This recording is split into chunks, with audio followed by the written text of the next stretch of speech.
Hello મિત્રો, આજે આપણે અહીંયા બનાવીશું ગાજરનો હલવો। તો શિયાળાની અંદર સરસ મજાના ગાજર આવતા હોય છે ત્યારે લગભગ બધાના ઘરે ગાજરનો હલવો બનતો જ હોય છે અને બધાને ભાવતો પણ હોય છે। તો મેં આ ગાજરનો હલવો બનાવ્યો છે, તેમાં મેં માવો એડ કર્યો છે અને તે પણ મેં ઇન્સ્ટન્ટ બનાવ્યો છે। તો જો મારા આ ગાજરના હલવાની રેસીપી જોવી હોય તો વિડીયોને એન્ડ સુધી જોતા રહેજો અને જો રેસીપી ગમે તો વિડીયોને લાઇક કરજો અને વધારેમાં વધારે શેર કરજો। હેલો મિત્રો, હું છું ભાવિશા અને તમે જોઈ રહ્યા છો ભાઉસ કિચન। તો અહીંયા મેં હલવો બનાવવા માટે 1.5 કિલો ગાજર લઈ લીધા છે અને આ ગાજર આપણે મીડિયમ સાઇઝના હોય તેવા જ લેશું, વધારે જાડા પણ નહીં અને પાતળા પણ નહીં। અને સરસ મજાના લાલ ગાજર જોઈને આપણે લેશું, જેથી કરી અને સરસ મજાનો આપણો હલવો સ્વાદમાં સરસ બને।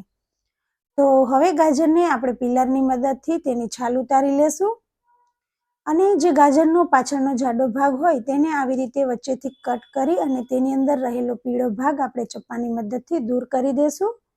આવો પ્રોસેસ આપણે બધા ગાજરમાં નહીં કરીએ, પણ જે ગાજર વધારે જાડું હોય તેમાં જ આપણે આવી રીતે પીળો ભાગ વચ્ચેથી કાઢી નાખીશું। તો મેં અહીંયા બધા જ ગાજરને છોલી લીધા છે અને હવે તેને ધોઈ અને કોરા કરી દીધા છે। હવે આપણે તેને છીણી લેશું અને કોઈ ગાજરમાં વચ્ચે પીળો ભાગ હોય તો તેને આપણે દૂર કરતા જઈશું। તો મેં અહીંયા એક બાઉલ લઈ લીધું છે અને તેની ઉપર આવી રીતે જે છીણી હોય, મતલબ આપણે છીણવા માટે, તે રાખી દીધી છે। તો અહીંયા આવી રીતે આપણે બધા જ ગાજરને છીણી લેશું।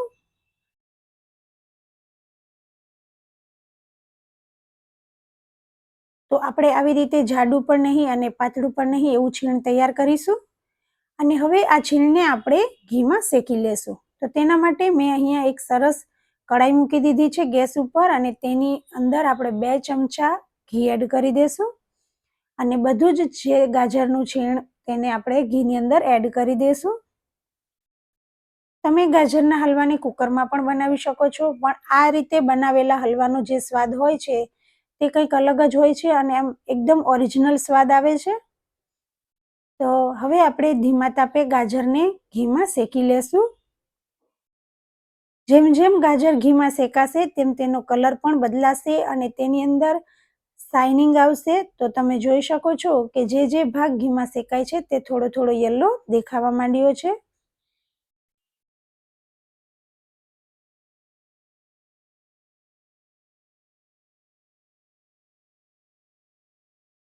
આવી જ રીતે આપણે ધીમા ધીમે હલાવીશું અને તમે જોઈ શકો છો કે અહીંયા ગાજરનો કલર પણ બદલાઈ ગયો છે અને આપણા ગાજર સરસ રીતે ઘીમાં શેકાઈ ગયા છે। તો અહીંયા 1.5 કિલો ગાજરની સામે મેં 1.25 લીટર એટલે કે 1.5 લીટરમાં થોડું ઓછું એટલું દૂધ લીધું છે, ફૂલ ક્રીમ વાળું। તેને આપણે ગાજરની સાથે મિક્સ કરી દેશું અને હવે આપણે બાજુના ગેસ ઉપર આને મૂકી દેશું ધીમા તાપે। અને અહીંયા મેં એક નોનસ્ટિક કડાઈ લઈ લીધી છે અને તેની અંદર મેં 1 ચમચી જેટલું ઘી એડ કર્યું છે અને તેની અંદર આપણે અડધો કપ જેટલું દૂધ એડ કરીશું। અહીંયા જામેલું ઘી હતું એટલે થોડું વધારે પડી ગયું, તમે થોડું ઓછું લેશો તો પણ ચાલશે। અને આ અડધા કપથી ઓછો મિલ્ક પાવડર હતો તેને એડ કર્યો છે અને આ સમયે આપણે ગેસ બંધ જ રાખીશું। મિલ્ક પાવડર બરાબર દૂધની અંદર મિક્સ થઈ જાય એટલે આપણે ગેસને ચાલુ કરી દઈશું અને એકદમ મીડિયમ ફ્લેમ રાખીશું। તો તમે જોઈ શકો છો કે અહીંયા ગેસ ચાલુ કરી દીધો છે અને સરસ રીતે દૂધ પણ ઘટ થતું જાય છે અને સરસ મજાનો આવો માવો તૈયાર થઈ જશે। તો અહીંયા આપણો ઇન્સ્ટન્ટ માવો તૈયાર થઈ ગયો છે અને હવે તે જ કડાઈની અંદર આપણે ફરી 1 ચમચી ઘી એડ કરી દઈશું અને મેં અહીંયા થોડા ડ્રાયફ્રૂટ લીધા છે, તેને આપણે ઘીમાં શેકવાના છે। તો આવી રીતે પહેલા ઘીને પીગાળી લેશું। તો થોડા કાજુ, બદામ અને પિસ્તા છે તેને ઝીણા ઝીણા ચોપ કરી દીધા છે, તેને ઘીમાં એડ કરી દઈશું। તો અહીંયા ડ્રાયફ્રૂટ શેકાઈ જાય એટલે આપણે તેને કડાઈમાં જ રહેવા દેશું। તો મેં અહીંયા ફરી ગેસ ઉપર ગાજરનો હલવો મૂકી દીધો છે આ બાજુ। તો શરૂઆતમાં મેં બાજુના ગેસ ઉપર રાખ્યો હતો ત્યારે હલાવવાની જરૂર ઓછી પડે છે, પણ હવે આપણે તેને સતત હલાવતા રહીશું। તો હલાવતા હલાવતા લગભગ આપણે દૂધ અડધું થઈ ગયું છે, તમે જોઈ શકો છો કે ગાજરનો કલર પણ બદલાઈ ગયો છે। તો આવી રીતે આપણે તેને સતત હલાવતા રહીશું જ્યાં સુધી બધું જ દૂધ બળી ના જાય।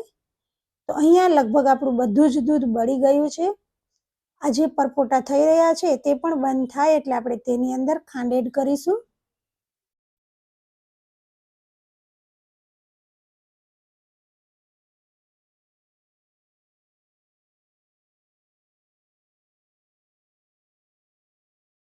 તો અહીંયા આપણું બધું જ દૂધ બળી ગયું છે અને હવે આપણે તેની અંદર ખાંડ એડ કરી દઈશું.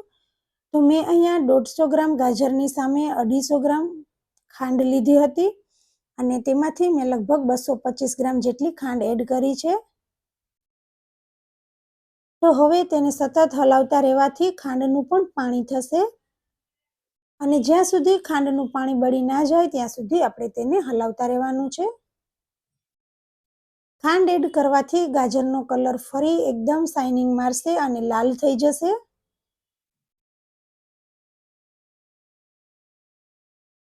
તો તમે જોઈ શકો છો કે ખાંડનું પણ પાણી થયું છે અને હવે તે બળવા પણ લાગ્યું છે.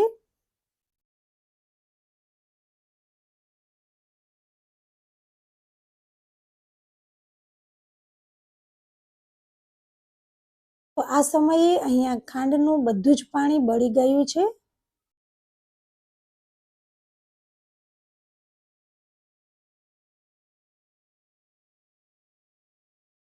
નીચે બેસી ના જાય તેનું આપણે ધ્યાન રાખીશું અને સતત તેને હલાવતા રહીશું.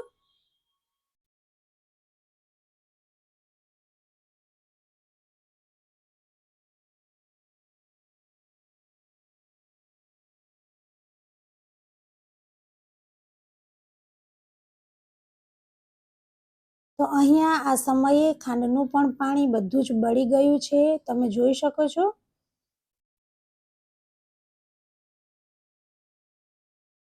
તો આ સમયે આપણે શેકેલા ડ્રાયફ્રૂટ એડ કરી દઈશું. તો ડ્રાયફ્રૂટની સાથે આની અંદર 1 ચમચી ઘી પણ એડ કરવાનું રહેશે, પણ મેં ડ્રાયફ્રૂટ શેકતી વખતે ઘી થોડું વધારે જ એડ કર્યું હતું એટલે અલગથી એડ કરવાની જરૂર નહીં પડે. હવે જ્યાં સુધી ડ્રાયફ્રૂટ મિક્સ ના થઈ જાય ત્યાં સુધી આપણે તેને હલાવીશું અને સરસ રીતે ડ્રાયફ્રૂટને મિક્સ કરી દઈશું. તો જો તમારે ડ્રાયફ્રૂટ એડ ના કરવું હોય તો તેને અવોઇડ પણ કરી શકો છો. તમે આની અંદર સૂકી દ્રાક્ષ પણ એડ કરી શકો છો. તો અહીંયા સરસ રીતે ડ્રાયફ્રૂટ મિક્સ થઈ ગયું છે અને હવે અહીંયા આપણે તૈયાર કરેલો ઇન્સ્ટન્ટ માવો જે છે તેને એડ કરી દઈશું. તો અહીંયા માવો તમે તમારા ટેસ્ટ પ્રમાણે લઈ શકો છો, પણ માવો એડ કરવાથી ગાજરના હલવાનો સ્વાદ ખૂબ જ સરસ આવે છે. હવે માવાને બરાબર આપણે હલાવી અને મિક્સ કરી દઈશું. તો આવી રીતે ઇન્સ્ટન્ટ માવો તમે પણ બનાવી શકો છો અને જ્યારે પણ જરૂર પડે ત્યારે કોઈ પણ વાનગીમાં એડ કરી શકો છો. તો તમે જોઈ શકો છો કે અહીંયા સરસ રીતે આપણો માવો પણ ગાજરના હલવાની સાથે મિક્સ થઈ ગયો છે. અને મને અહીંયા આ ગાજરનો હલવો બનાવવા માટે 55 મિનિટ જેટલો સમય લાગ્યો છે. તો અહીંયા આપણો ગરમા ગરમ ગાજરનો હલવો તૈયાર થઈ ગયો છે. આ હલવાને તમે 5 થી 6 દિવસ માટે ફ્રીજમાં સ્ટોર પણ કરી શકો છો અને જ્યારે ખાવો હોય ત્યારે ગરમ કરીને ખાઈ શકીએ છીએ. તો મેં અહીંયા હલવાને સર્વિંગ બાઉલમાં લઈ લીધો છે. તો અહીંયા આપણો હલવો ખાવા માટે તૈયાર છે. તો જોતાં જ મોઢામાં પાણી આવી જાય તેવો સરસ એકદમ ક્રીમી આપણો ગાજરનો હલવો તૈયાર થઈ ગયો છે. તો તમે પણ એક વખત ચોક્કસ આવી રીતે ટ્રાય કરજો, ગાજરનો હલવો બનાવજો અને મને કમેન્ટ કરીને જણાવજો કે તમને આ ગાજરના હલવાની રેસીપી કેવી લાગી. અને જો મારી આ રેસીપી સારી લાગી હોય તો વિડીયોને વધારેમાં વધારે શેર કરજો, લાઇક, શેર એન્ડ કમેન્ટ કરજો. Thank you.